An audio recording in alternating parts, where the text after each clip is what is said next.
Samantala, patuloy ang isinasagawang investigasyon ng National Bureau of Investigation sa kontrobersyal na 900 million peso Malampaya Fund scam.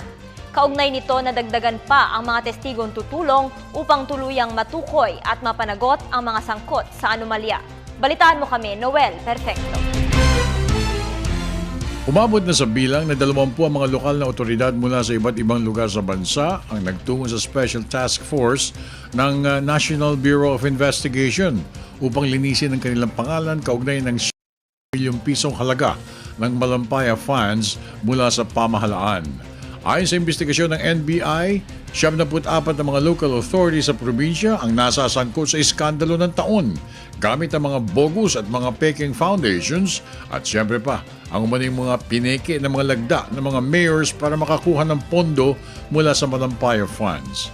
Kabilang sa mga sumipot sa NBI ang mga mayors ng Angat Bulacan na si Leonardo de Leon, Dr. Ismael Tumaro ng Apari Cagayan, Rodolfo Bernardes ng Bukay Abra at Francis Espiritu Jr. ng Dumalneg, Ilocos Norte. Lahat sila pinabulaanan na kanila nga ang mga lagda sa mga letters of request na gamit ng mga bogus na foundations na konektado kay Janet Lim Napoles.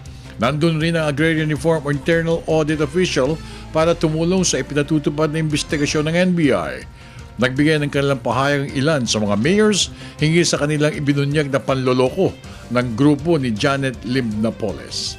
Sa totoo lang po, mula nung pinakita sa amin yung mga papeles, sa kuha pa lang, sinabi ko na yung letter request pa lang hanggang sa lahat ng dokumento na pinakita sa amin, hindi namin alam kung saan galing yung mga yun. At lahat ng mga signatures namin talagang na-forged talaga.